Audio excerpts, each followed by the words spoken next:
Bonjour tout le monde, je vous souhaite la bienvenue à cette nouvelle séance organisée par Shub Language Academy en partenariat avec The French House Jaipur pour notre Sunday Speaking Series, dire dimanche d'idées, de rire et d'échanges, parce que les plus belles idées naissent du dialogue. Et comme vous voyez, le thème d'aujourd'hui s'intitule La communication non violente au quotidien. Alors, la dernière fois, on a vu la communication bienveillante, mais cette fois-ci, on va entamer le thème qui s'intitule La communication non violente au quotidien. Alors, qu'est-ce que cela veut dire? Pourquoi c'est nécessaire? Et comment ça se distingue de ce qui est la communication bienveillante? On va en parler aujourd'hui. Et sans tarder, je passe la parole à vous. Si vous avez quelque chose à dire sur ce thème d'aujourd'hui, la communication non violente au quotidien. Qu'est-ce que vous comprenez de ça et c'est quoi votre approche dans votre vie quotidienne pour vraiment avancer avec la communication non violente et comment vous comprenez que c'est différent par rapport à ce dont on avait parlé la dernière fois, la communication bienveillante. Est-ce que vous avez quelque chose à dire sur ça? Oui, je passe la parole à vous, Smitaji. Bonjour.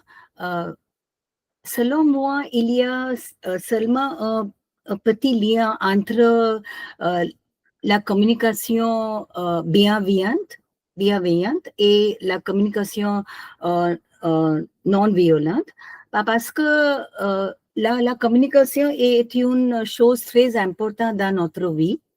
Et la communication bienveillante est quand on écoute l'autre personne et aussi on comprendre ce qui se passe et ce qu'il a dit. Et la communication non violente est très importante parce que dans nos jours, dans aucune situation, il est très important d'abord de réfléchir, de comprendre et aussi de penser ce qui se passe et après on choisissait ce que on voudrait dire dans l'autre personne. Parce que c'est la même situation dans la famille, entre vos collègues et aussi entre vos amis. Et dans nos jours, nous voyons autour du monde, il y a beaucoup de gaps pour par la communication. Et selon moi, c'est euh, euh, une des raisons parce que les mariages, il y a beaucoup de divorces et tout ça aujourd'hui. So, selon moi, c'est il y a un lien entre les deux choses et il y a toujours comment on parle avec les domestiques, comment on parle avec les collègues, vos parents. Et aussi, il y a quelque chose quand vous êtes dans la situation que il est très difficile de gérer l'autre personne, mais c'est à vous qui est responsable pour faire que la communication fait bien. Parce que faire une communication bien est très, très important. Je vous remercie pour votre attention. Merci. Parfait, merci beaucoup, Smitaji. Vous avez bien parlé sur ce thème-là. Merci beaucoup. Alors, je passe la parole à vous, Somdaji.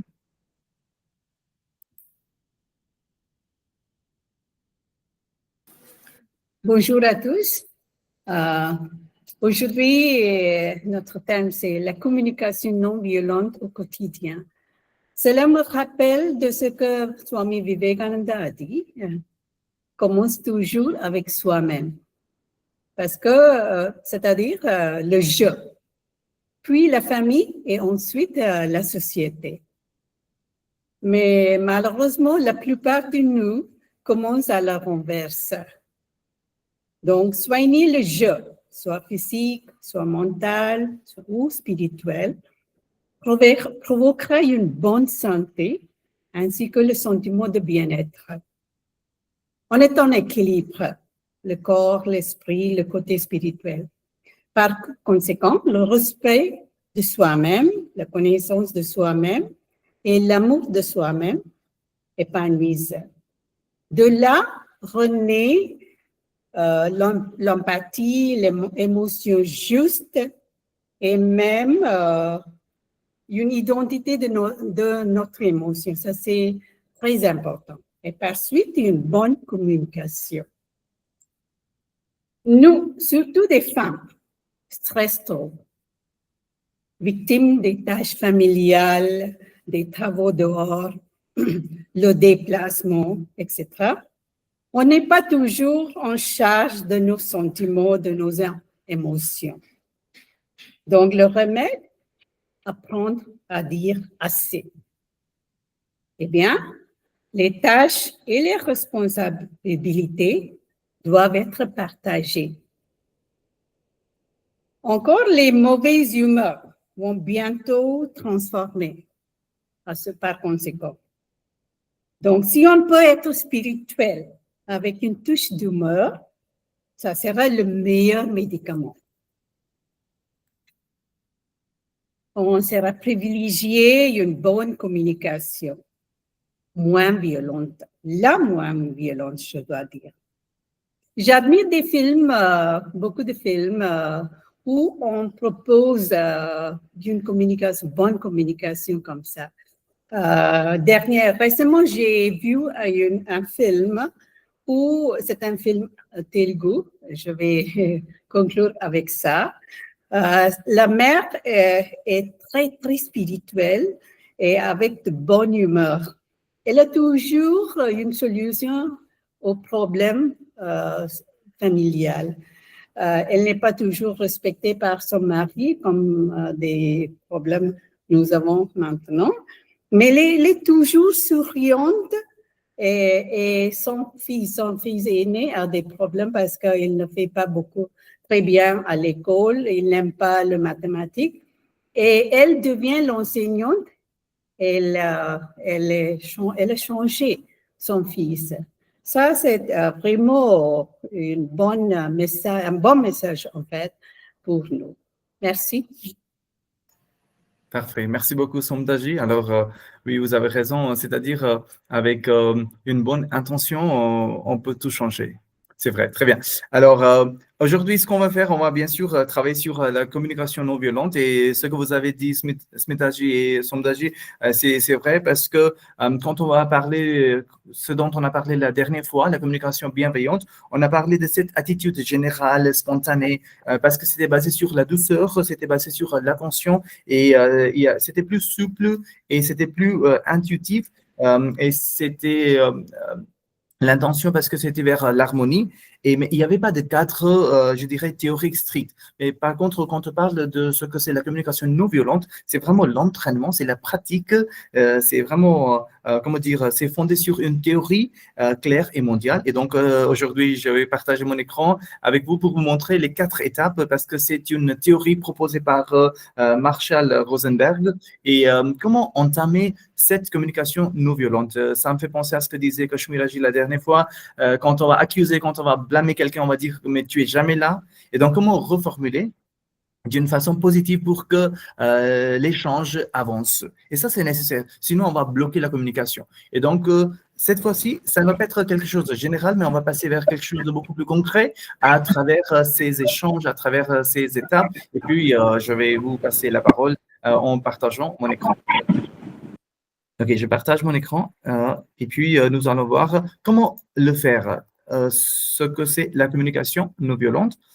Alors, et donc, je vous ai préparé un document et donc c'est à travers des exemples adaptés parce qu'on est en train de parler aux enfants, aux adolescents ou bien sûr aux adultes. Et donc, tout d'abord, la communication non violente, selon Marshall Rosenberg, normalement, il y a 4 étapes. Et donc, quelles sont les 4 étapes? Et donc, la première étape, c'est observer sans juger. Ensuite, exprimer son sentiment. Et puis, identifier son besoin. Et tout à la fin, formuler une demande claire. Si on va suivre ces 4 étapes, peut-être on va éviter les conflits, les malentendus, des incompréhensions. Et surtout, on va aller vers une communication fructueuse et profonde. Mais aujourd'hui, comme on a parlé la dernière fois, on écoute quelqu'un pas pour comprendre, mais pour répondre. Et donc, ça, c'est nécessaire de vraiment, comment dire, c'est nécessaire d'avancer à travers ces étapes-là pour vraiment favoriser cet échange. Sinon, ça va être compliqué. Et donc, observer sans juger. on va aller étape par étape pour comprendre comment avancer. Et donc, quand je dis observer sans juger. Alors,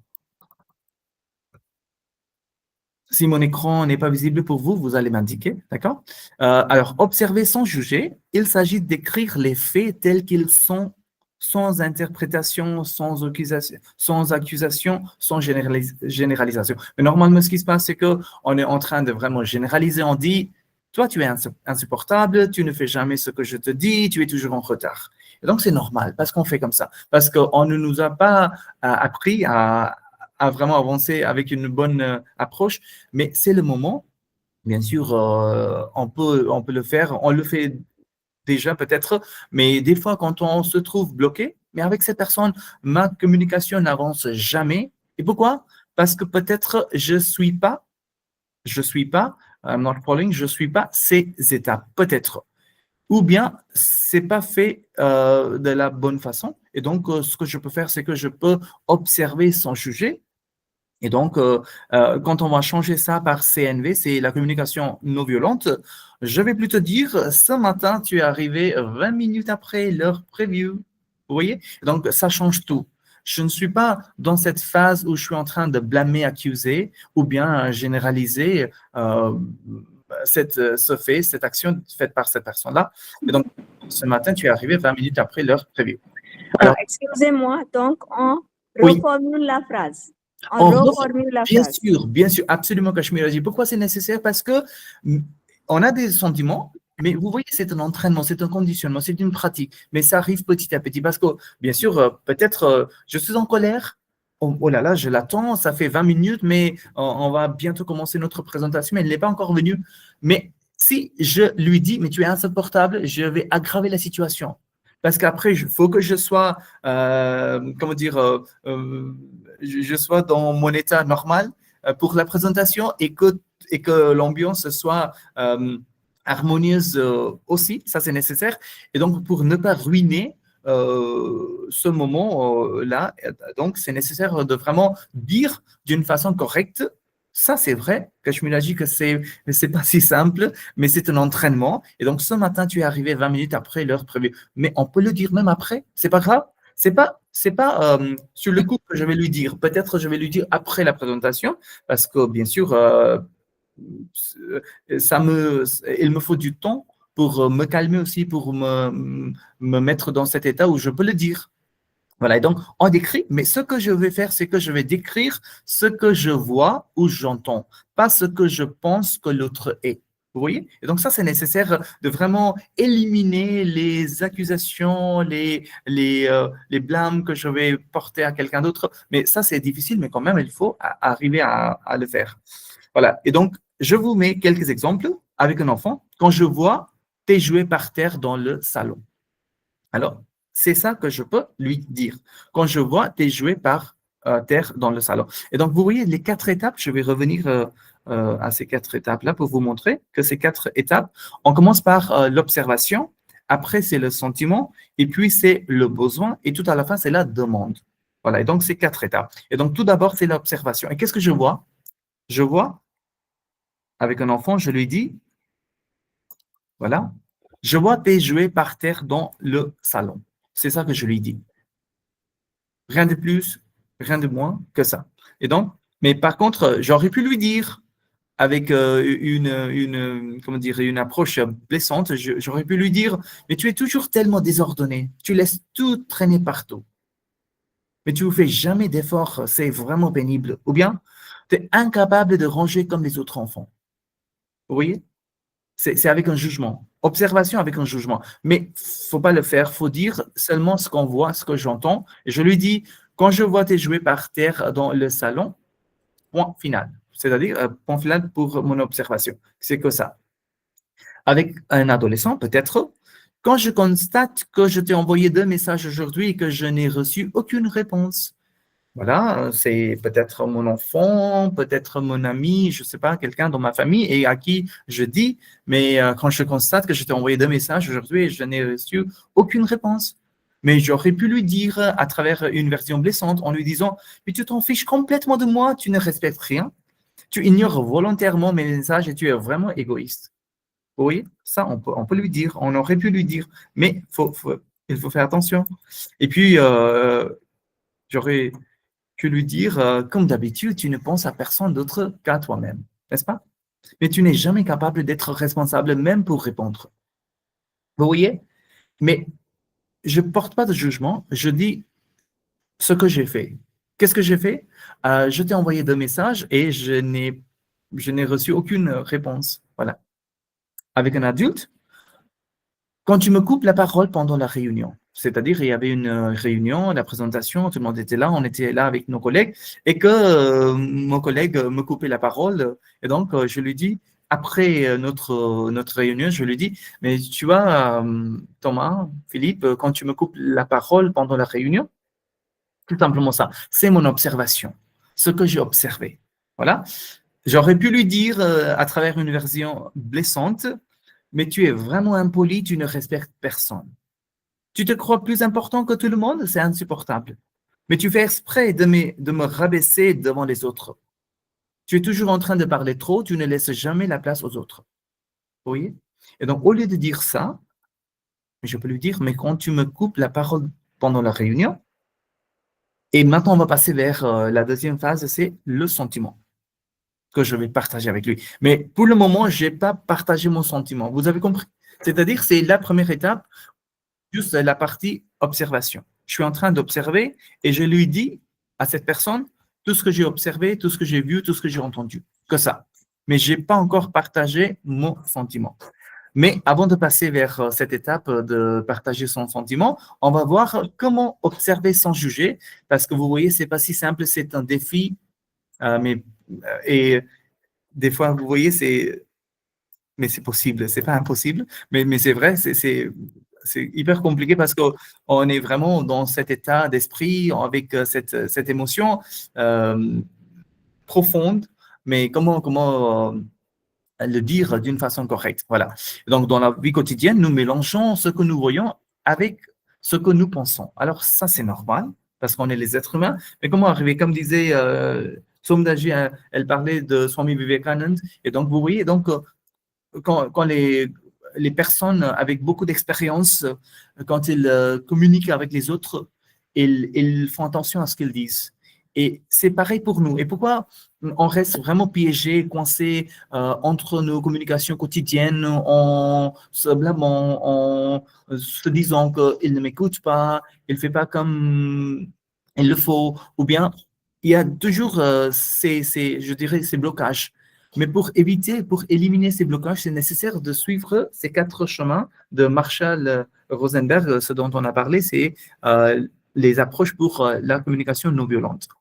Voilà, et donc observer sans juger, c'est difficile, mais possible. Voilà, et donc tout d'abord, se concentrer sur l'instant présent. Ça, c'est nécessaire. Mais ce qui se passe, on est toujours on est transporté au passé. Parce qu'on va toujours parler du passé en disant que, voilà, mais tu le fais toujours, je te connais, tu ne changes jamais, mais on est en train de blâmer quelqu'un d'autre. Mais au lieu de dire, tu fais toujours ça, comme d'habitude, tu ne m'aides jamais. Vous voyez, au lieu de dire ça, ce qu'on peut faire, c'est qu'on peut dire, ce matin, je vois les assiettes sur la table. C'est mon observation. Et je lui dis ça. Je lui dis ça. Ce matin, je vois les assiettes sur la table, mais il y a une intention. Je veux bien qu'il fasse quelque chose après, mais je lui dis ce que je vois. Sans parler de 100 fois où ça s'est produit. Je ne vais pas dire, c'est toujours comme ça, tu ne changes pas. Ce matin, comme d'habitude, je vois les assiettes sur la table. Mais il ne faut pas le dire. Après, décrire une action et pas la personne. Voilà. Et donc, on ne va pas dire, mais toi, tu es paresseux, tu es irresponsable, tu es agressif. Le moment où mon écran n'est pas visible pour vous, vous m'indiquez s'il vous plaît, parce que peut-être il y aurait des problèmes de connexion aussi. Voilà. Et donc, tu es paresseux, tu es irresponsable, tu es agressif. Ce sont des étiquettes, donc des jugements. Mais à travers la communication non violente, pour la partie observation, il faut décrire l'action et pas la personnalité. Et donc, je dis, je vois que le sac n'a pas été rangé. Et j'ai entendu que tu as parlé fort pendant la réunion. Vous voyez? Et donc, ça, je dis. et pas d'autres choses comment dire, pour parler de sa personnalité. Non, ça, on ne peut pas faire, on ne peut pas dire, parce que même la personnalité, vous voyez, c'est quelque chose d'intime pour une personne. Et ça commence déjà par le jugement, par l'accusation, et on est dans le mauvais sens. Donc, c'est pas dans le bon côté de la communication. Voilà. Donc, ça, c'est nécessaire de commencer à travers vous allez décrire l'action et par la personne. Et puis, parce que quand on parle du geste, pas de la valeur de la personne. Voilà. Ici, on ne va pas juger la valeur de la personne, c'est juste, on parle de son geste. Ensuite, voilà. OK. Ensuite, vous voyez, maintenant, c'est d'écrire un fait correct, comme une photo ou une vidéo. Exactement tel qu'il est, ce fait. Alors, un bon test, par exemple, si une caméra pouvait enregistrer ce que j'ai décrit, est-ce que ce serait fidèle? Voilà, et donc, je vais penser à ça. Et donc, si oui, c'est une observation. Et sinon, ça va être un jugement, une interprétation. Et ce n'est pas acceptable. Et donc, pour dire un jugement, tu es en retard exprès, mais tu es arrivé 20 minutes après l'heure prévue. Tu ne m'écoutes jamais. Quand je te parle, tu regardes ton téléphone. Peut-être il y a quelque chose d'important qu'il regarde, mais je porte un jugement, je lui dis, mais quand tu ne m'écoutes jamais, tu t'énerves pour rien, c'est un jugement. Et ce que je peux dire, c'est que je t'ai entendu parler plus fort que d'habitude aujourd'hui. Oui, aujourd'hui. Et pas comme toujours, tu es comme ça. Voilà, pas ça. Et donc, le bon choix des mots, ça va tout changer. Et donc, c'est la partie observation. Et de plus, on va enlever les mots qui accusent, qui généralisent ou bien qui interprètent. Et donc, vous voyez, toujours, jamais, encore, comme d'habitude, c'est toi le problème, exprès, tu veux me manquer de respect. Mais il faut transformer ces phrases. Par exemple, au lieu de dire tu ne ranges jamais tes affaires, on peut dire je vois tes affaires sur le canapé ce soir. Vous voyez, j'ai décrit ce que je vois. Je dis ce que j'entends. Voilà. Je vais arrêter de partager, je vais repartager parce que je vois un petit souci que j'observe ici. Voilà. Hop, voilà. Et donc, vous voyez, et donc, ce qui est nécessaire de décrire ce que je vois. Et puis, se détacher de l'intention supposée. Vous voyez, ça, c'est nécessaire parce que des fois, on est là avec tout ce qu'on dit. Et donc, il faut se détacher. Par exemple, ah, tu m'as ignoré. Tu fais ça pour me provoquer. Tu t'en fiches. Ça, il ne faut jamais dire. Mais encore, c'est un entraînement. Peut-être on peut le dire quand on est en colère. Mais après, il faut faire attention à ne pas le dire. Voilà. Donc, qu'est-ce qu'on peut dire? Alors, il faut reformuler. Et donc, par exemple, ce que je vous ai dit, quand je t'ai envoyé 2 messages et que je n'ai pas reçu de réponse. Même ici, j'aurais pu dire, quand je t'ai envoyé 2 messages et que tu ne m'as pas répondu. Au lieu de dire tu ne m'as pas répondu, je n'ai pas reçu de réponse. Vous voyez quelle différence? On n'est pas en train de blâmer, d'accuser cette personne. On dit mais je n'ai pas reçu de réponse. Peut-être tu étais occupé ou que ton téléphone portable ne marchait pas, je ne sais pas. Mais c'est à toi de me le dire, mais je n'ai pas reçu de réponse. Voilà. Et à la fin, reformuler pour vérifier. On peut le faire. Et donc, si on n'est pas sûr que notre phrase soit une observation, posez la question. Est-ce que quelqu'un d'extérieur pourrait voir la même chose que moi? Si la réponse est oui, et donc c'est une bonne observation. Si la réponse est non, c'est un jugement caché. Par exemple, quand je vois quelque chose, alors est-ce que quelqu'un d'autre va décrire de la même façon? C'est-à-dire, il y a tes affaires sur le canapé, que ça.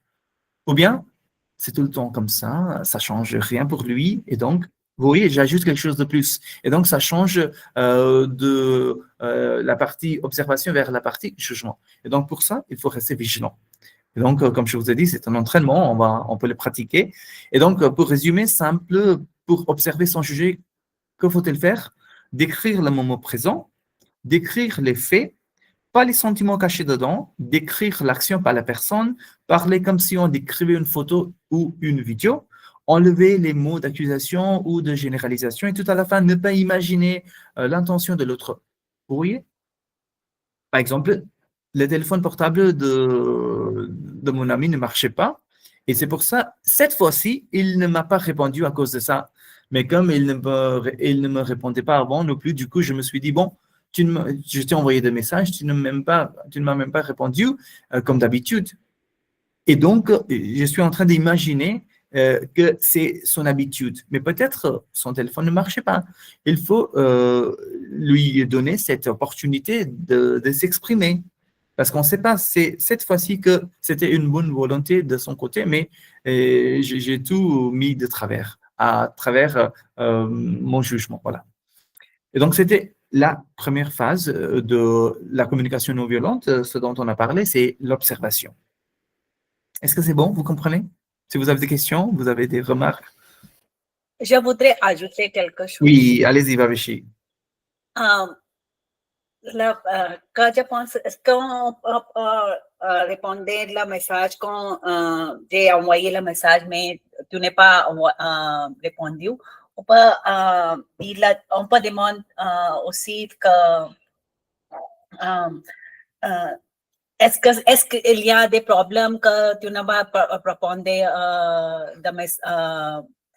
répondre de mon message ou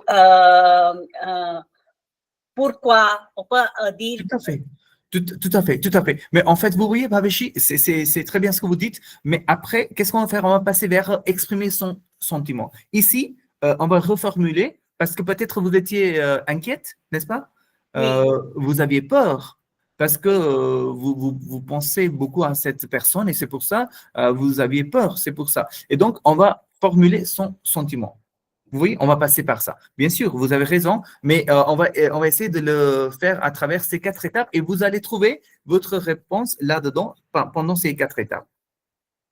D'accord. Mais vous avez raison, mais il faut le dire. Il faut lui montrer que moi, je m'inquiète pour toi. C'est pas pour rien, c'est pour mon inquiétude envers toi. Et donc, je suis nerveux, je suis nerveuse, ça fait peur, et donc je pense à toi. Voilà, ça c'est vrai. Il faut lui dire. Et autre côté aussi, je pense qu'on peut, quand je parle comme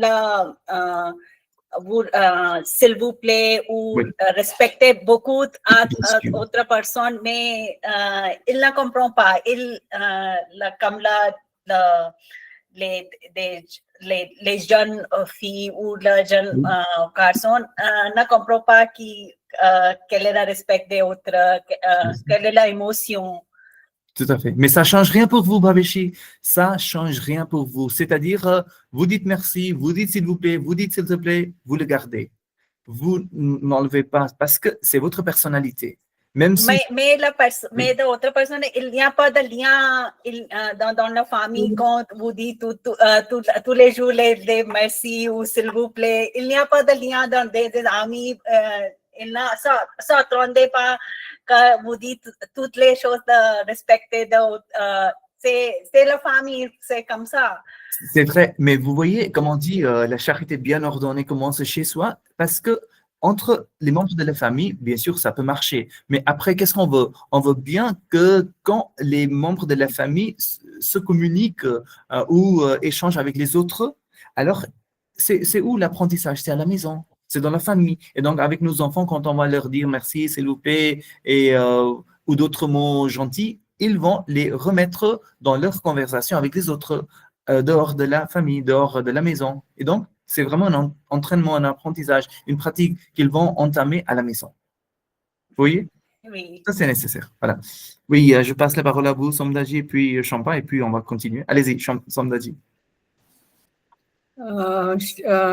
D'après ce que Bhaveshi a dit, je pense qu'il faut, c'est une manque de notre éducation aussi. Parce que maintenant, pour nous, c'est pas des choses comme ça qui est très important, mais des notes et ce que les étudiants vont choisir, les enfants en fait vont choisir, leur ambition, c'est différentes comme ça.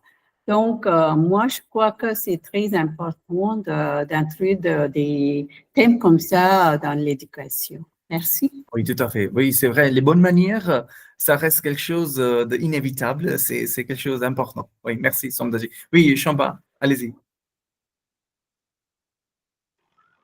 Oui, monsieur, bonjour. Bonjour. Pour introduire ce thème, permettez-moi de raconter une anecdote Oui, très intéressante. Dans les écoles, nous remarquons souvent que les enseignants disent simplement aux enfants keep quiet ou taisez-vous. Mais un jour, quand je suis allée à l'école maternelle de mon fils, lorsqu'il était petit, j'ai observé quelque chose de différent. Quand l'enseignante parlait avec moi, et pendant ce temps, un petit élève faisait un peu de bruit. Au lieu de lui dire silence ou arrête, elle lui a dit calmement, pourrais-tu faire un peu moins de bruit, s'il te plaît? Could you please make less noise? J'ai trouvé cela très intéressant parce qu'elle a utilisé une manière douce, respectueuse et non violente pour s'adresser à l'enfant. Et l'enfant a immédiatement compris et a diminué le bruit. Cela montre que la communication non violente peut fonctionner même avec de très jeunes enfants, simplement en choisissant des mots plus doux et plus respectueux. C'est important. Et dans ma famille aussi, par exemple, quand je dis avec mon fils ou mon fille, j'ai toujours utilisé le mot please ou could you. C'est comme une manière plus respectueuse. tout à fait, tout à fait. Bravo, Champa, vous avez raison. En fait, ça me fait penser à la partie demande, qui est notre quatrième étape de la communication non violente, ce dont vous avez parlé. C'est-à-dire que quand vous voulez dire quelque chose à quelqu'un, votre demande, bien sûr, quand vous lui dites à cet enfant, mais calme-toi, silence, s'il te plaît. Dans ce cas-là, vous allez imposer, vous allez lui dire une tâche assez difficile parce que peut-être il ne va pas y arriver. Mais vous lui dites d'une façon positive et douce, vous lui dites, mais vous voyez ce que vous avez dit. Et donc, dans ce cas-là, ce qui se passe, c'est que peut-être il peut le faire. Et donc, c'est-à-dire la demande, on va la diviser. On va la diviser en petits morceaux et ce qui est faisable. Et donc, ça, c'est vraiment un bon exemple parce que on va voir ça à travers notre quatrième partie, la demande, comment mettre sa demande devant quelqu'un d'autre pour que cette personne puisse la faire, l'entamer. Mais il ne faut pas que ça soit un fardeau non plus pour cette personne. Très bien, merci. Oui, monsieur, vous avez raison. Oui, très bien, merci. Voilà, on va continuer, on va passer à la deuxième partie, c'est exprimer son sentiment. Alors, et donc, la première phase, c'était l'observation. On a bien décrit ce qu'on a vu et ce qu'on a entendu, on l'a décrit. Et maintenant, exprimer son sentiment. Et donc, on exprime ce qu'on ressent, pas ce que l'autre nous fait. Vous voyez, ça, c'est important. Parce que des fois, ce qui se passe, c'est que, mais tu me rends folle, tu me rends fou, tu me mets en colère, tu es égoïste. Mais ça vient de l'autre côté. Mais qu'est-ce que je ressens? Ça, je n'ai pas dit. Et donc, ça, c'est nécessaire parce que je me sens stressé, je suis frustré, je me sens ignoré. Peut-être ça, je vais dire aux autres, à cette personne plutôt, parce que c'est mon sentiment à moi et bien mon émotion que je ressens à ce moment-là. Et donc, parce que, c'est-à-dire, si cette personne me rend fou, folle, je ne vais pas lui dire que tu me rends fou ou folle, mais c'est plutôt que je me sens stressé, je me sens frustré. C'est ça que je vais lui dire. Mais encore, le choix des mots, ça, c'est important. Et puis, le même exemple, comment on va le dire, ce que je veux dire à un enfant quand je vois que ses jouets sont partout. Donc, je lui dis, mais je me sens fatigué quand je dois ramasser les jouets. Je me sens fatigué quand je dois ramasser les jouets. Ça peut aussi avoir des versions blessantes, mais tu me fatigues toujours avec ton bazar. Tu es vraiment impossible. Vous voyez, mon sentiment, qu'est-ce que je lui dis? Mais tu es tellement désordonné, tu ne respectes rien à la maison. Ou bien tu me rends fou, folle, tu ne ranges jamais. Ou bien tu es un vrai petit paresseux, j'en ai assez. Et je suis en train de partager mon sentiment, mais comme ça, c'est la version blessante. Mais peut-être j'aurais pu lui dire avec une belle bienveillance en lui disant, mais je me sens fatigué quand je dois ramasser les jouets. Je ne l'accuse pas, je ne le blâme pas, et je dis ce que je ressens. Je me sens fatigué, voilà. Et puis, avec un adolescent, qu'est-ce que je peux lui dire quand je vois qu'il ne m'a pas encore répondu? Et donc, je lui dis, voilà, comme disait Babeshi, alors, je me sens inquiet. Je me sens inquiète quand je ne sais pas où tu es. Vous voyez? J'aurais pu lui dire à travers une version blessante, mais tu te fiches complètement de moi, tu ne penses qu'à toi. Tu es irresponsable, tu fais n'importe quoi. On ne peut jamais te faire confiance, tu vois? Jamais. Mais tu me traites comme si je n'existais pas, c'est vraiment irrespectueux. Vous voyez? Bien sûr, peut-être que tu as envie de lui dire ça, mais ça va pas du tout. Parce qu'après, ça va compliquer la situation présente. Mais pour ne pas la rendre beaucoup plus compliquée, alors je vais lui dire, je me sens inquiète que quand je ne sais pas où tu es. Voilà. Et avec un adulte, voilà, parce que cette personne, vous vous en souvenez, cette personne qui me coupe toujours la parole au travail pendant la réunion. Et donc, je lui dis, ben écoute, Thomas, Philippe, je me sens déstabilisé quand tu critiques mon travail devant les autres. Je me sens déstabilisé. Au lieu de lui dire, tu es vraiment méchant ou tu es méchante, tu veux juste me rabaisser. Tu es arrogant, tu es arrogante et irrespectueuse. Tu n'as aucune manière. Tu fais tout pour me ridiculiser, n'est-ce pas? Tu es toxique.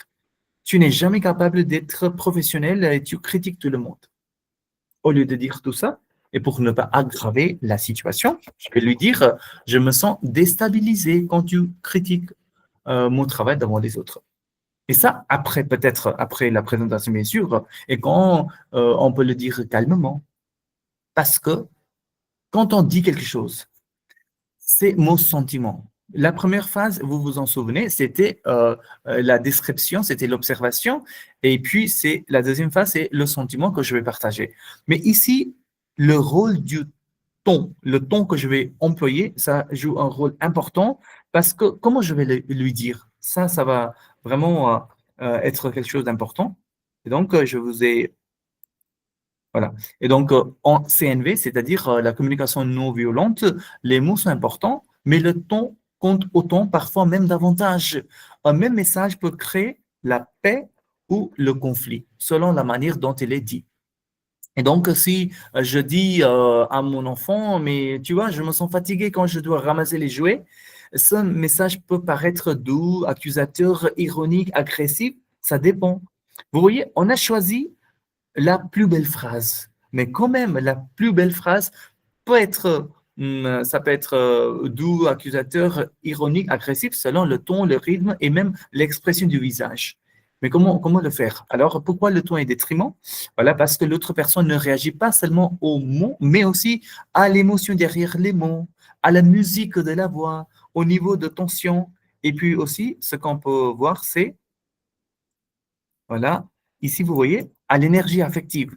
Qu'est-ce que je vais partager avec cette personne, mon énergie? Et puis aussi, on voit le ton transmet la colère, la tendresse, le reproche, la frustration ou bien l'empathie. Et donc, un ton agressif transforme un message CNV, communication non violente, en attaque.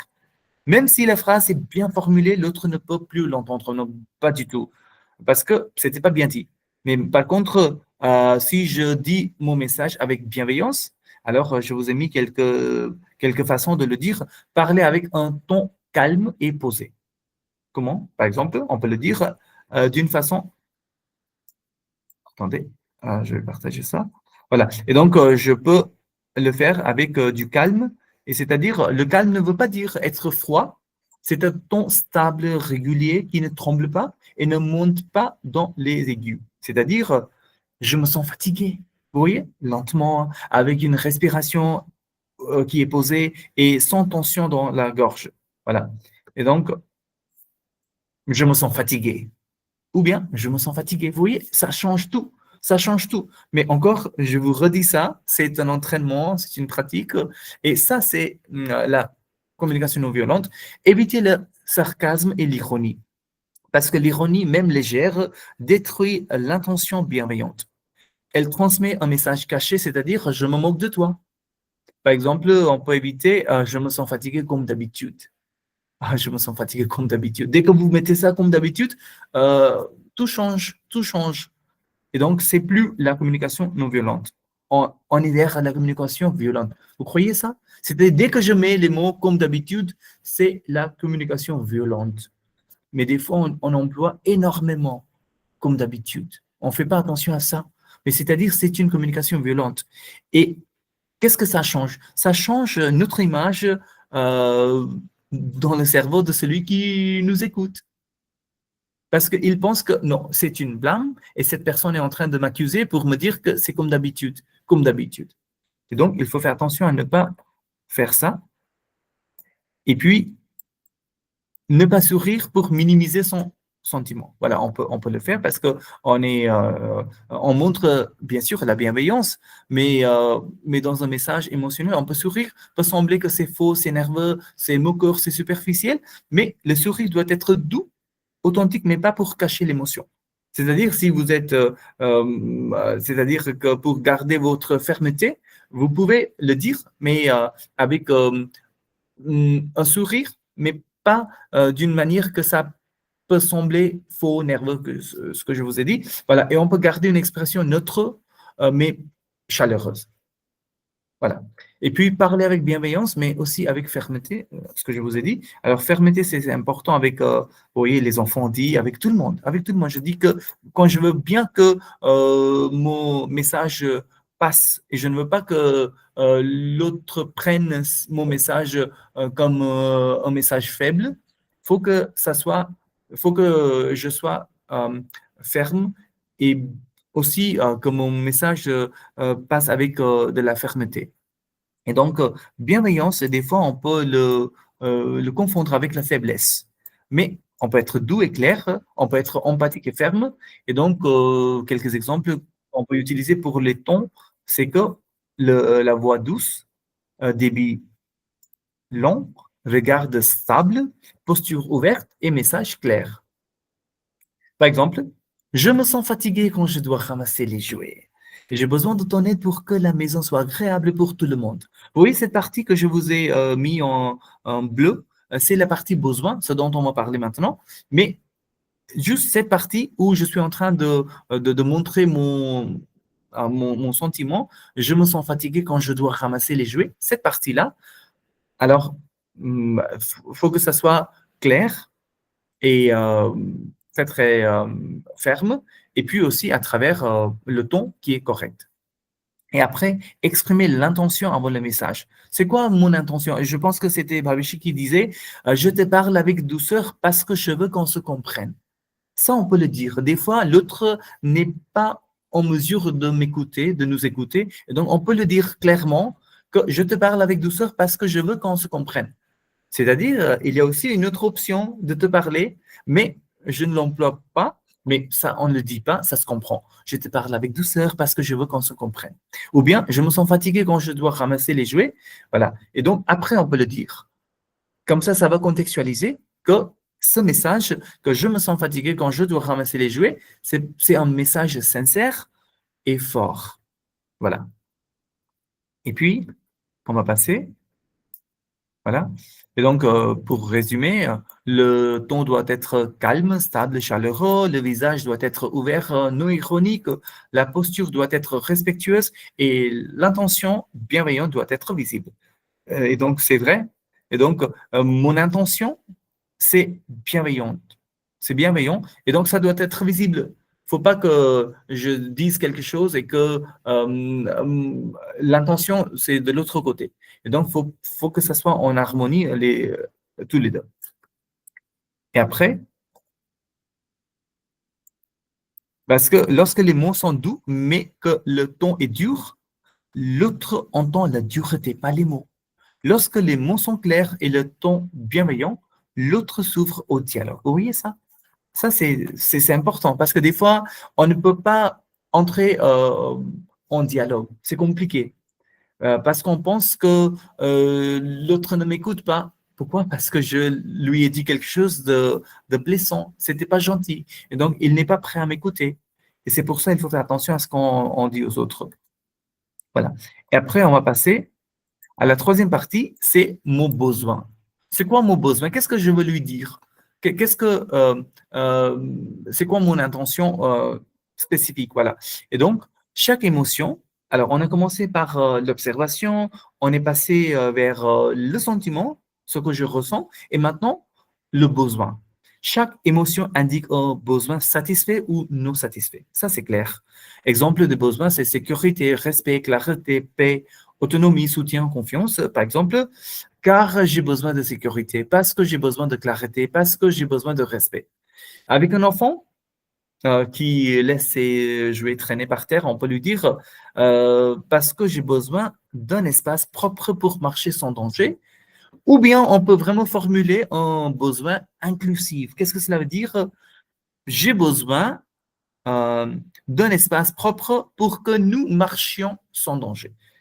Je vais dire à mon enfant, ben écoute, c'est important pour toi aussi de marcher d'une façon, tu vois, correcte et sans danger. Sinon, ça va être compliqué pour nous deux. Et donc, quand on va parler de lui aussi, d'elle aussi, ça va être quelque chose d'inclusif. Sinon, les versions blessantes peuvent être parce que j'ai besoin que tu arrêtes d'être désordonné, tu laisses traîner tes affaires partout. C'est mon besoin. Mais c'est pas bien. Parce que j'ai besoin de ne pas vivre dans un chaos total à cause de toi. Voilà. Ou bien parce que j'ai besoin de minimum de discipline, pas de quelqu'un qui transforme la maison en dépotoir. Voilà. Dépotoir, c'est un endroit où on va mettre tous les déchets. Voilà. Et donc, je ne veux pas que ça soit ça. Et donc, chaque version attaque l'enfant. Dès que je dis désordonné, dès que je dis chaos à cause de toi, qu'est-ce que ça génère? Ça va créer de la honte ou de la résistance. Bien sûr, c'est vrai. Peut-être vous aussi, vous avez observé ça. Dès qu'on dit quelque chose de négatif, ça ne va pas vraiment aider notre conversation à avancer. Ça va être compliqué. Et puis avec un adolescent, parce que j'ai besoin de savoir que tu vas bien. Vous voyez ce que disait Babeshi? Parce que moi, je m'inquiète. Et parce que j'ai besoin de savoir que tout va bien pour toi et que tu vas bien. Voilà. Mais par contre, les versions blessantes, ça peut être parce que j'ai besoin que tu arrêtes de te comporter comme quelqu'un d'irresponsable. Parce que j'ai besoin d'avoir un enfant normal, pas quelqu'un qui ignore ses parents. Parce que j'ai besoin que tu comprennes que tu nous fais du souci par ton attitude immature. Ici, vous comprenez que l'adolescent est jugé, irresponsable, immature, pas normal, et ce qui l'amène à se fermer. Voilà. Et c'est non seulement que l'enfant va se fermer, mais aussi le dialogue. Et alors, qu'est-ce qu'on peut faire? Mais avant de le faire avec un adulte, bien sûr, parce que j'ai besoin que notre communication soit respectueuse. Et donc, avec un adulte, je peux lui dire, je veux bien que notre communication soit respectueuse. Mais pour ne pas être gentil, je peux lui dire, parce que j'ai besoin que tu cesses d'être impoli à chaque fois qu'on parle. Parce que j'ai besoin de discuter avec des adultes matures, pas quelqu'un comme toi, pas avec quelqu'un qui se comporte comme un enfant. Mais parce que j'ai besoin que tu comprennes enfin que c'est le respect, puisque visiblement que tu n'en as aucune idée. Ici, on attaque. Dès que c'est une attaque, c'est pas bien. Impoli, enfant, aucune idée du respect, ce qui humilie. Voilà, on ne peut pas humilier l'autre. Et alors, pourquoi il y a un besoin concret en CNV, c'est-à-dire communication non violente, de manière bienveillante, sans accuser ni blesser l'autre? Et qu'est-ce qu'on peut faire? On peut utiliser des besoins universels et non personnels ou accusatoires. Par exemple, ce que vous voyez, j'ai besoin de sécurité quand nous marchons ensemble. C'est plus humain. Vous voyez, ce besoin, c'est un besoin humain. Et je ne vais pas lui dire, j'ai besoin que tu fasses attention, toi, tu ne regardes jamais où tu vas. Au lieu de dire ça, je vais lui dire, je vais partager mon besoin, je vais lui dire, j'ai besoin de sécurité quand nous marchons ensemble. Ou bien parler de ce qui est important pour moi et non ce qui manque chez l'autre. Par exemple, j'ai besoin d'harmonie quand on discute le soir. Et je ne vais pas lui dire, j'ai besoin que tu arrêtes d'être agressif. Au lieu de lui dire ça, arrête d'être agressif, je vais lui dire, j'ai besoin d'harmonie quand on discute le soir. Et donc, peut-être il va comprendre. Sinon, si je lui dis, et tu es agressif, ah d'accord, je suis agressif, je ne te parle plus. Alors, point final. Pas de communication, pas de discussion, c'est fini. Et formuler le besoin de manière inclusive. Nous, comme je vous ai dit, avec un enfant, on peut lui dire, ben écoute, j'ai besoin que ta chambre soit propre et pour que nous marchions sans danger. Et pas pour que je marche, pour que nous marchions. Pour toi aussi, ta santé, ta sécurité, c'est important pour moi. Et voilà, cela évite de mettre l'autre en position défensive. Par exemple, j'ai besoin que nous avancions ensemble dans un climat calme.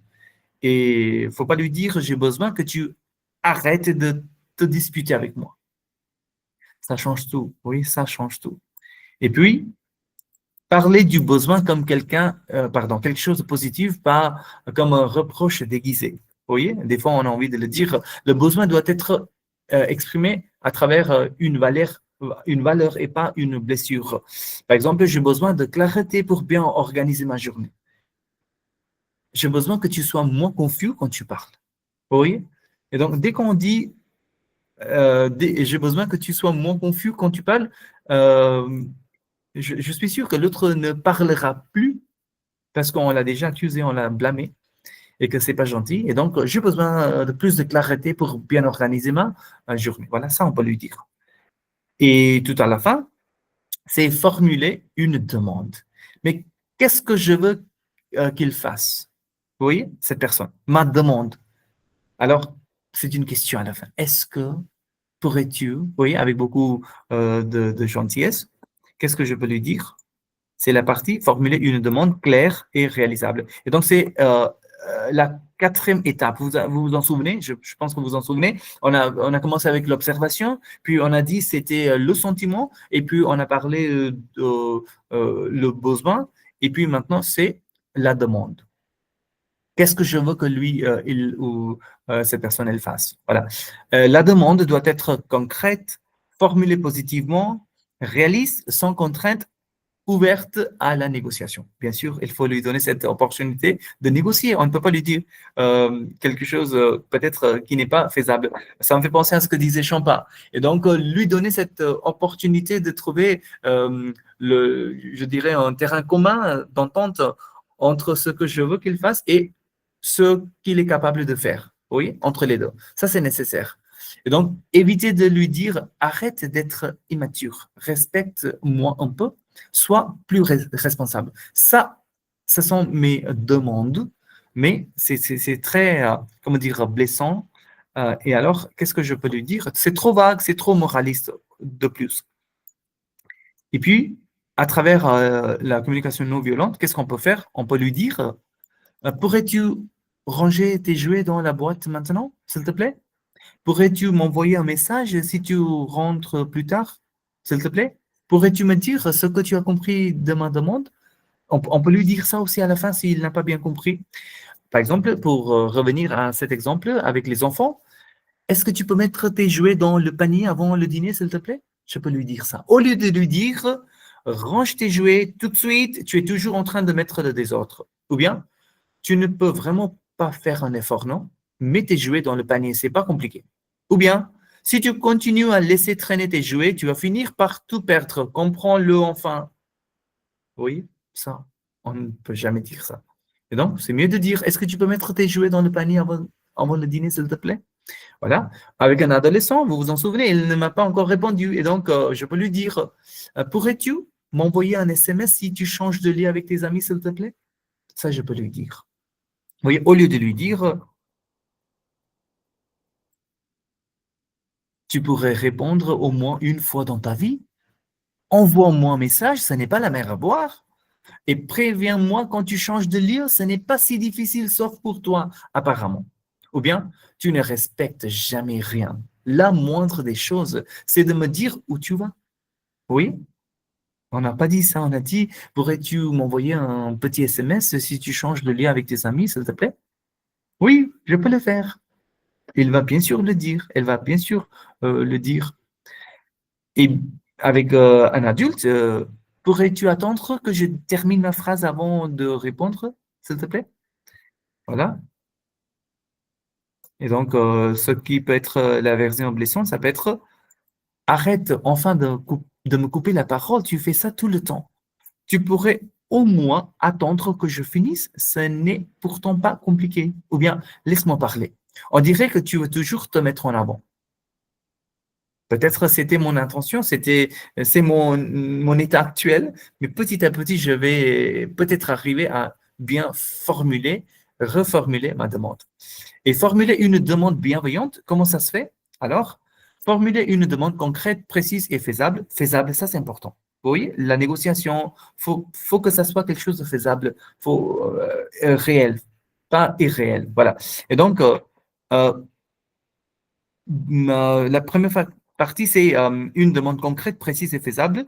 Alors, je vais lui dire à cet enfant, pourrais-tu ranger seulement les blocs rouges dans la boîte, s'il te plaît? Je sais que c'est vraiment un grand désordre, mais je ne peux pas lui dire range ta chambre, c'est trop lâche, c'est trop flou. Je vais lui dire, mais pourrais-tu ranger seulement les blocs rouges dans la boîte, s'il te plaît? Il le fait. Après, je lui dis, ah, très bien, bravo. Est-ce que tu peux mettre tes livres, voilà, dans ton armoire ou voilà. Et donc, puis je vais lui demander. Après, utiliser un langage poli et doux. S'il te plaît, est-ce que tu veux bien? Oui? Est-ce que tu pourrais m'aider à débarrasser la table, s'il te plaît?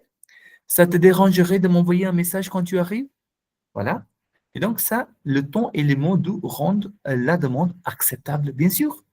Et donc, même un enfant, un adolescent, un adulte, tout le monde a un cerveau qui marche super bien. Et donc, il faut lui dire d'une façon gentille notre demande. On est en train de formuler la demande. Et puis, aussi, proposer un choix, des fois, parce que l'autre n'a pas l'impression d'être forcé. Préfères-tu ranger tes affaires maintenant ou dans 10 minutes, comme tu veux? Dans 10 minutes, d'accord, pas de souci. Tu veux bien me dire par SMS ou par WhatsApp quand tu arrives? D'accord, par WhatsApp. Vous voyez, il faut lui donner ce choix. Le choix, moins de résistance, plus d'engagement. Et après, nous avons aussi fractionné. Il faut diviser, fractionner une grande demande en petites demandes. Voilà. Et donc, un pas à la fois, accessible, plus non menaçant. Par exemple, on peut dire, peux-tu me laisser terminer 2 phrases avant de répondre? Ou bien, tu peux commencer par mettre seulement 2 jouets dans le panier. Oui, on lui dit à travers une action simple et faisable. Et de plus, vérifier la disponibilité de l'autre avant de demander. Ça, je sais que tout le monde le fait aujourd'hui dans le monde contemporain. On dit que vous avez 1 minute, monsieur, madame, vous avez 1 minute pour que je vous demande service. Est-ce que c'est un bon moment pour vous parler? Voilà, oui, on le fait. Et donc, ça, c'est important parce qu'on respecte le temps et l'espace mental de l'autre. Et bien sûr, il va coopérer volontiers avec nous. Et ce que je pense que quand on donne cette opportunité, cette possibilité de dire non, l'autre nous dit oui. Ça, je pense que ça marche super bien. Quand on dit, ou bien quand on donne cette possibilité de dire non, on finit par trouver la réponse oui de l'autre. Voilà. Et puis, utiliser le je et pas le tu pour éviter l'accusation. Donc, qu'est-ce qu'on peut faire? C'est que j'aimerais te demander quelque chose. Est-ce que tu es disponible? Ou bien, au lieu de dire tu dois faire ça, tu comprends? Le je, ça va apaiser, mais le tu, ça va, vous voyez, ça va, c'est accusateur et ça va agresser. Et le résultat? Une bonne demande bienveillante et polie, claire, réalise, fractionnée, sans pression, respectueuse du rythme de l'autre. Et quand la demande remplit ces critères, l'autre n'a pas envie de refuser, car il se sent respecté, libre, capable, reconnu et non jugé. Voilà. Et donc, pour terminer, la CNV, c'est la communication non violente, c'est transformer le reproche en dialogue, observer, ressentir, exprimer son besoin et puis demander. Et donc, je vais rapidement vous montrer les 3 situations qu'on avait observées avec un enfant. Qu'est-ce que je ne dois pas lui dire? Mais quand je vois encore une fois tes jouets traîner partout comme si tu étais incapable de ranger, je me sens énervé à cause de toi parce que tu ne fais jamais attention. J'ai besoin d'avoir une maison propre, pas un champ de bataille tous les jours. Donc, tu vas les ramasser tout de suite et sans discuter. Au lieu de dire ça, ça comprend toutes les 4 étapes ici. Mais je vais lui dire, quand je vois tes jouets par terre dans le salon, je me sens fatigué parce que j'ai besoin d'ordre à la maison.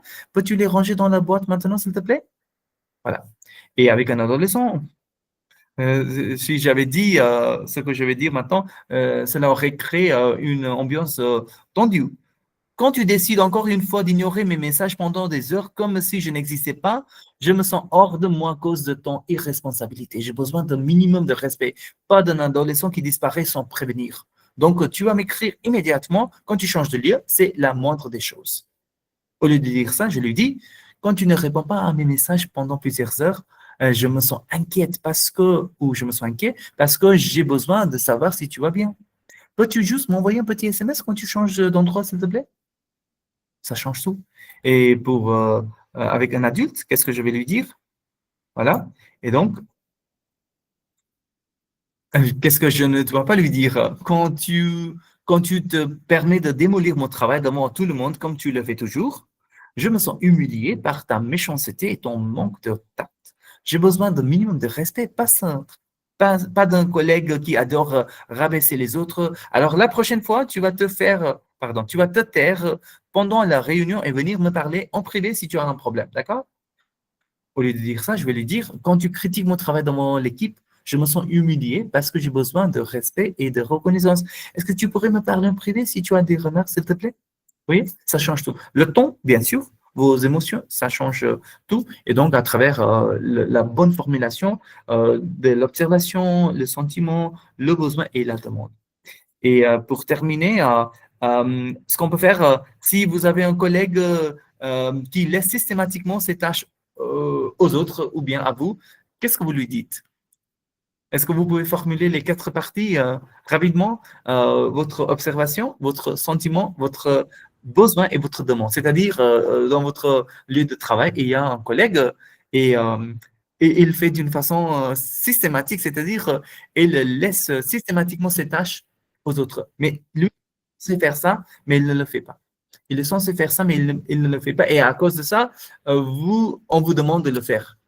Et ça, vous en avez assez. Et qu'est-ce que vous lui dites à travers ces 4 étapes d'une façon gentille, peut-être? Oui, peut-être, c'est pas grave, ce que je vais faire, je vais vous montrer ça. Et alors, vous lui dites, observation sans jugement, vous lui dites, quand je remarque que plusieurs dossiers que nous devons traiter ensemble ne sont pas commencés et que je finis par les faire seul, je me sens débordé et un peu stressé parce que j'ai besoin d'une répartition équitable du travail et de sentir que l'équipe peut compter sur chacun. Est-ce que tu pourrais prendre en charge ta partie du dossier X aujourd'hui et me dire si tu as besoin d'aide ou de clarification? Ça serait vraiment précieux pour l'organisation et de notre équipe. Voilà. Et de ne pas lui dire, franchement, j'en ai assez que tu ne fasses jamais ton travail. À chaque fois, c'est moi qui dois tout rattraper derrière toi. Tu es vraiment irresponsable. On n'est pas là pour porter un adulte comme un enfant. Tu vas faire ta part du travail maintenant et vite. Voilà. Je pense que vous avez bien compris. Et pour terminer, avec un ami, des fois, on a des malentendus et avec un ami proche, et donc, qu'est-ce qui se passe? Et il pense que moi, je suis contre lui. Et donc, je lui dis, mais quand je vois que ces derniers jours, tu semblais contrarié après nos conversations, je me sens triste et un peu impuissante, parce que j'ai besoin que tu sentes que je tiens vraiment à toi et que mes paroles viennent d'une intention d'aide, pas de critique. Alors, est-ce que tu pourrais me dire comment tu aimerais que je t'accompagne quand tu ne vas pas bien ou comment je pourrais t'aider sans que tu te sentes jugé? Voilà, tu me dis. Au lieu de lui dire, je ne comprends pas pourquoi tu réagis comme ça. Chaque fois que j'essaie de t'aider, tu te vexes pour rien. Franchement, tu devrais apprendre à accepter les conseils au lieu de tout prendre de travers. Je fais déjà assez d'efforts, alors arrête de me compliquer la vie, s'il te plaît. Voilà, c'est tout de mon côté. Si vous avez quelque chose à ajouter, à dire pour tout ce qui est la communication non violente. Ça va? Oui, bien sûr. Très bien. Je voudrais juste ajouter Oui, Kashmiraji. que la philosophie de communication non violente, ça c'est l'origine, c'est Mahatma Gandhi. Absolument, vous avez raison, c'est vrai. Ahimsa, c'est l'origine. Et donc, il faut garder ça. C'est ça, Et Satyagraha aussi. tout à fait. C'est-à-dire, moi, je ne vais pas changer ma manière d'avancer, même si les autres se comportent différemment. Je garde ma façon concrète, bien sûr, en gardant ma réputation, mes intentions, mes volontés, mes émotions, et ce que je veux transmettre, je vais le transmettre.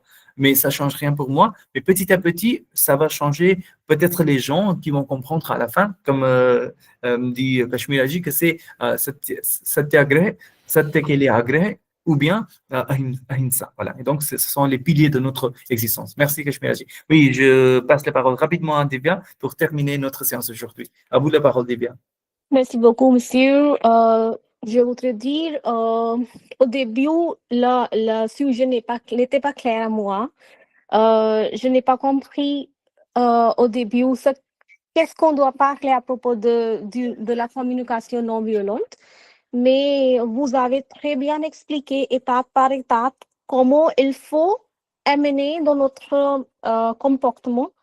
Et en plus, je crois qu'il faut s'entraîner si on voudrait suivre ces étapes. Il faut vraiment s'entraîner et il faut contrôler les émotions pour qu'on ne soit pas en colère chaque fois qu'on parle avec quelqu'un. C'est très important, mais c'est vraiment difficile au début. Oui, merci, Divya, vous avez raison. C'est difficile au début, mais il ne faut pas se contrôler, mais il faut canaliser ses émotions vers une autre direction. Ça, c'est la bonne manière d'avancer. Sinon, si vous vous contrôlez tout le temps, vous allez éclater après. Donc, ce n'est pas le but non plus. Et le but, c'est vraiment de canaliser vos énergies vers une bonne direction et après, tout va mettre en place et donc ça va aller pour vous et pour tout le monde autour de vous. Merci beaucoup, Divya. Merci beaucoup tout le monde d'être venu et d'avoir participé à cette séance. Je vous souhaite beaucoup de courage et bonne journée. À très À vous bientôt. aussi. Merci. Au Soirée. revoir. Merci, bonne journée. Bonne Merci, journée. monsieur. Merci, au revoir. Merci, monsieur.